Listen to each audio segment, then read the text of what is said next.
bukan rumah. Tapi apa ya saya ini wis golek wong sing duwe utang apa belum? Sudah ada belum mencari siapa yang punya hutang? Tapi ya tentu dianalisa hutangnya untuk apa? Jangan kemudian itu punya hutang saat apa? Dia beli mobil, buku mobil. Bukan itu yang ditanggung. Tapi hutang yang memang untuk nyambung kehidupannya. Dan itu harus diperhatikan. Yang keempat, ma'anal mu'minal mutlaqina alaman bago alaihim au ittabu dasi'ata zulmin au ibnin au udwanin au fasadin bainal mu'minin. Orang-orang mukmin yang bertakwa harus melawan siapapun yang bertindak sewenang-wenang terhadap mereka atau mencoba melakukan ketidakadilan, dosa, permusuhan atau kerusakan di antara orang-orang mukmin. Itu harus diberantas. Siapapun pelakunya, yang membuat kedoliman, yang membuat ketidakadilan, yang membuat kesewenang-wenangan, itu harus diberantas.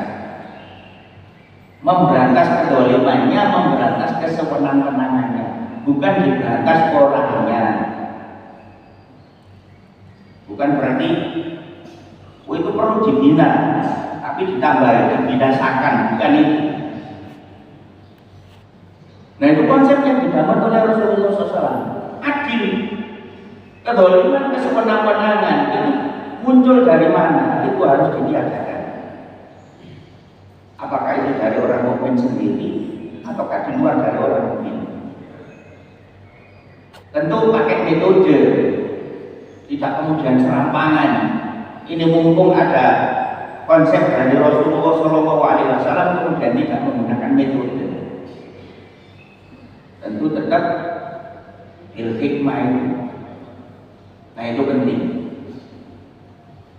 Yang kelima, wa anna aydiyahum alaihi jami'an walau kana walada ahadihim.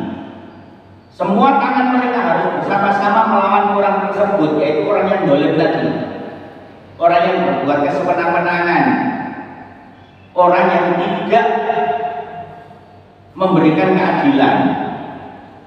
Bahkan jika dia adalah anak salah satu dari mereka, artinya yang melakukan kesewenang-wenangan, yang melakukan kedoliman itu, walaupun dari anak orang mukmin sendiri, itu tidak ada toleransinya, harus diberantas. Adil Muhammad SAW. Maka dari situ, untuk memahamkan orang itu sampai Rasulullah SAW mengatakan, "Lau anna Fatimah tasarraqat laqata'tu yadaha." Apa kata Rasulullah? Andai kata Fatimah anak saya itu mencuri, saya yang akan potong tangannya. Nah itu disampaikan oleh Rasulullah SAW untuk menunjukkan bahwa Rasulullah dalam memberantas kesewenang-wenangan, dalam memberantas kedoliman itu tidak pandang bulu, datangnya dari manapun. Yang keenam, wala yakunu mu'minun mu'minan fi kafir. Seorang mukmin tidak boleh membunuh mukmin lainnya karena membela orang kafir. Artinya begini, bisa jadi orang kafir itu punya proyek besar, tapi terhalang oleh kebijakan yang dibuat orang mukmin. Lalu ada orang diiming-imingi duit besar dari orang kafir tadi, kemudian dia berani membunuh orang mukmin yang menjadi penghalang proyeknya orang kafir. Itu tidak boleh. Dan itu sudah dibuat oleh Rasulullah SAW. Wala yakulu mu'minun mu'minan fi kafir.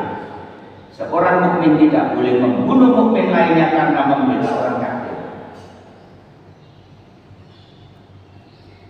Yang ketujuh, wala yansuru kafirun ala mukminin, dan tidak boleh menolong seorang kafir dengan mengabaikan orang mukmin lainnya. Artinya, jangan kemudian ada orang mukmin yang pantas ditolong itu diabaikan, malah mendahulukan orang kafir. Jangan, itu tidak adil. Kalau mau nolong, tolonglah semuanya, tolonglah. Begitu. Yang kedelapan, wa anna dimatullahi wahidatun yujiru alaihim adnahum.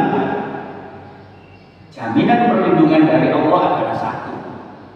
Dan orang yang paling rendah di antara mereka, yaitu umat Islam, dapat memberikan perlindungan kepada siapapun atas nama mereka. Adil banget. Yang kesembilan, wa anna man tabi'ana min yahudin fa inna lahu nasru wal uswa ghairu madlumina wala mutanasirina alaihim. Jangan perhatikan poin yang ke-9 ini. Ini loh, masih ada orang yang nuduh kalau Islam itu tidak punya ajaran toleransi. Itu dari mana? Ini ditulis nanti loh. Siapapun dari kalangan Yahudi yang mengikuti kami itu artinya dia tetap Yahudi, cuman dari tatanan kenegaraan kebangsaan itu mengikuti yang diatur oleh Rasulullah SAW. Apa? Mereka akan mendapatkan pertolongan dan perlakuan yang sama tanpa mengalami ketidakadilan, dan tidak boleh ada yang bersatu melawan mereka. Bayangkan. Sampai nojok ini, kafir dari tulisan asli tidak ada buku nih. Lo kurang apa Islam itu? Terus itu masih ada yang nuduh kalau Islam tidak toleran. Terus itu masih ada yang nuduh kalau Islam itu ekstrim. Gimana? Dan ini, konsep ini itu di zaman sahabat itu sudah diterapkan. Maka ketika Umar bin Khattab datang ke Roma, lalu waktu itu kan Idul Adha, terus di rumah itu memotong kambing, itu kan yang dipertanyakan pertama, tetanggamu yang Yahudi itu sudah kamu beri atau belum? Coba, andai kata Islam itu tidak toleran, andai kata Islam itu ekstrim, tidak ada pikiran untuk memberi tetangga yang akidahnya berbeda. Tapi itu dilakukan, diberi contoh oleh sahabat. Dan klausul itu ditulis oleh Nabi dalam piagam aliansi Islam itu.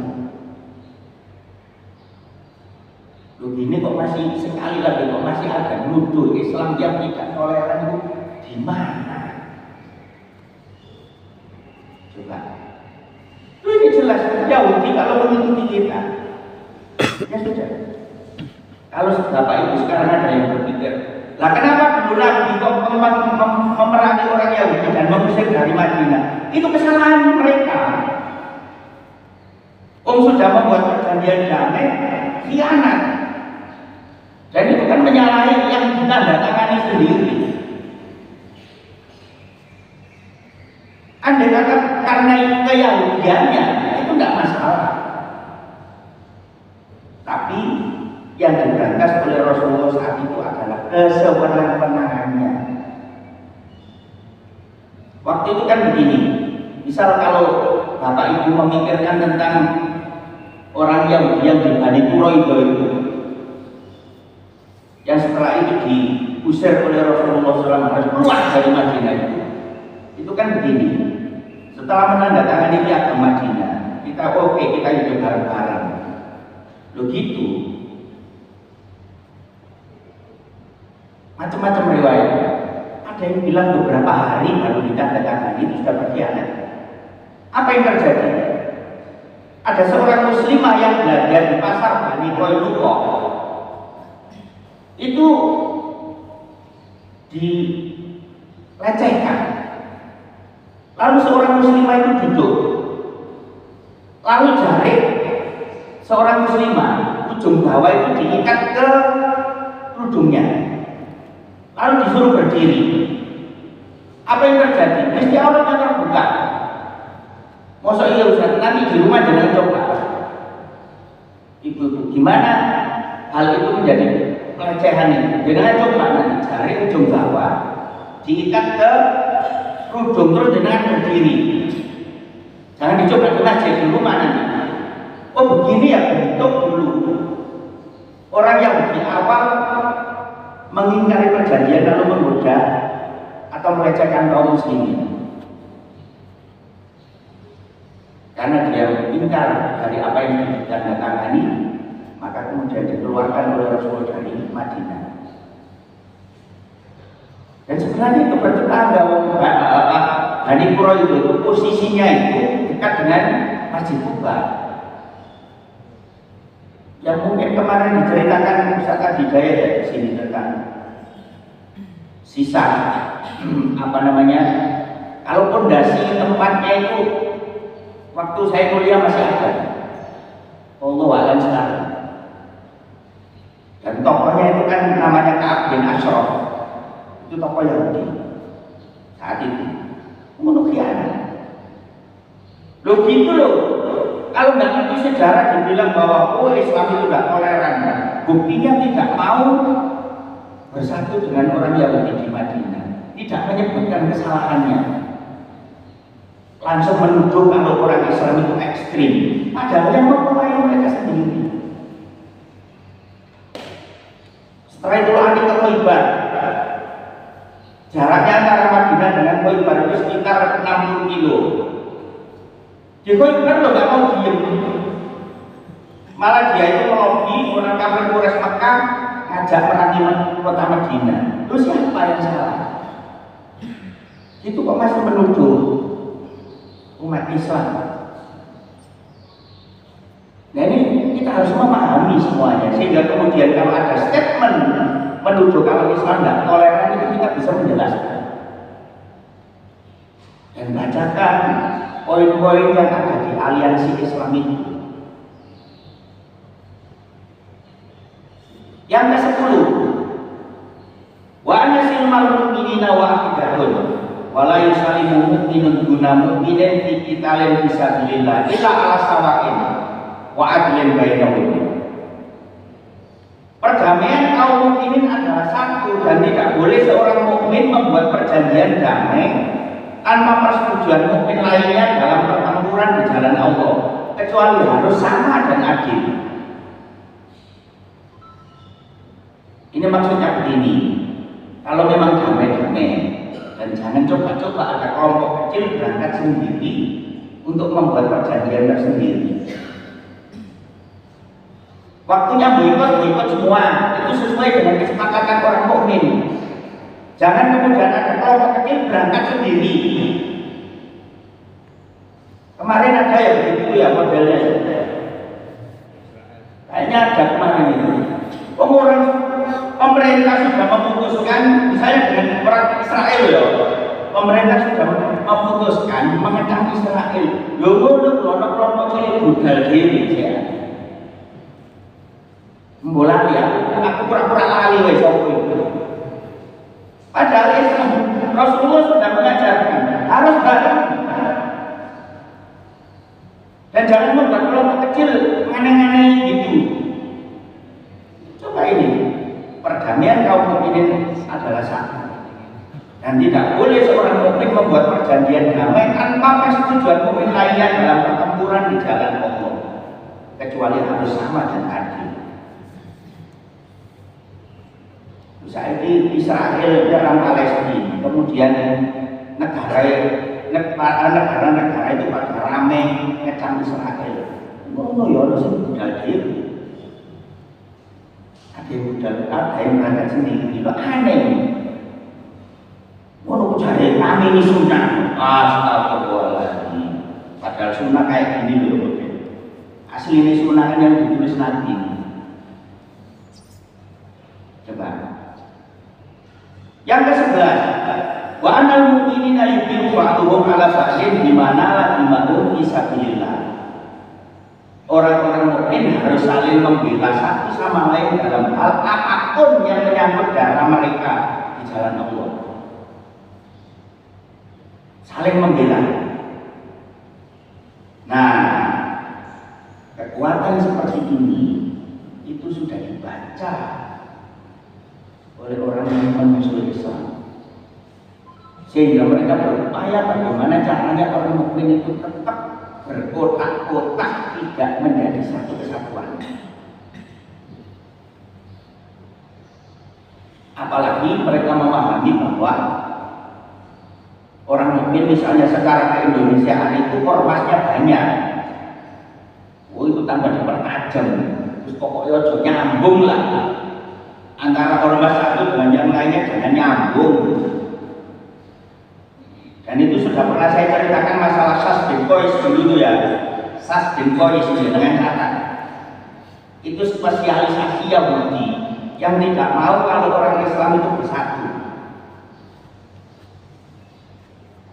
Mereka tidak merubah nama-namanya.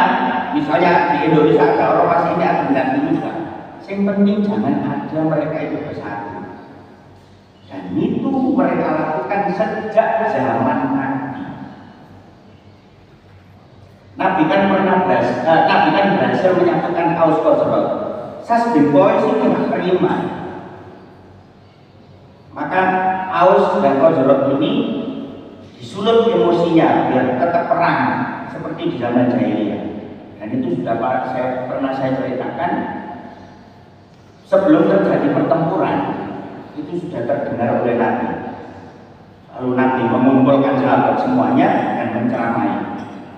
Apakah kalian kembali kepada model jahiliyah sementara saya masih hidup di tengah-tengah kalian? Nabi sambil menangis dan mengatakan Allah, ingatlah Allah. Saya masih hidup di tengah-tengah kalian. Kok Anda tertipu seperti ini? Baru mereka menyadari saling nangis terus rangkulan semuanya. Saya tidak seorang bulan, baru rangkul ini belum yakin duit ini belum marah-marah sebabnya. Sekarang itu sulit merangkul. Ada kelihatan duit. La ilaha illallah Muhammad Rasulullah. Yang ke-12, nanti kalau waktunya habis jangan batasi ini slide-nya panjang. Wa annahu la yujibu muslimun malan li Quraisyin wa la nafsan wa la yaqulu dunahu ala mu'minin. Seorang musyrik tidak boleh memberikan perlindungan harta atau jiwa kepada Quraisy dan tidak boleh merintangi orang mukmin. Ya wis masing-masing. Pokoknya apa caranya damai. Begitu. Yang ke-13, wa annahu manil abata mu'minan qatlan an bayyinatin fa innahu hudabi illa an yarda waliyul maqtul. Barang siapa yang membunuh seorang mukmin dengan sengaja tanpa alasan yang jelas, maka ia harus dihukum mati kecuali jika keluarga korban menerima diat atau uang tebusan. Nyawa harus dibayar nyawa. Nah, Bapak Ibu perlu memahami begini. Ini masalah kisos, hukum kisos. Hukum kisos itu, misalnya dia membunuh, maka hukumannya harus dibunuh. Tapi itu menunggu ahli waris. Hakim hanya bisa melakukan persidangan, tapi nanti eksekusinya itu iya atau tidak itu ahli warisnya. Sehingga kemudian ketika hukum kisos itu dilakukan, maka ahli waris itu harus berada di dalam lapangan itu. Ketika Al-Bojo dipanggil, itu Al-Bojo tidak mau melepaskan pedangnya sampai ahli warisnya mengatakan iya. Karena bisa jadi menjelang dieksekusi itu ahli warisnya tiba, jangan nggak usah, maka ganti. Yang tadinya harus dibunuh diganti dengan diat, yaitu uang tebusan. Nah makanya sekarang misal ada warga Indonesia di Saudi, kemudian menemui musibah, dia misalnya membunuh dan seterusnya, kemudian dari persidangan itu dinyatakan dia bersalah dan harus dibunuh, maka kemudian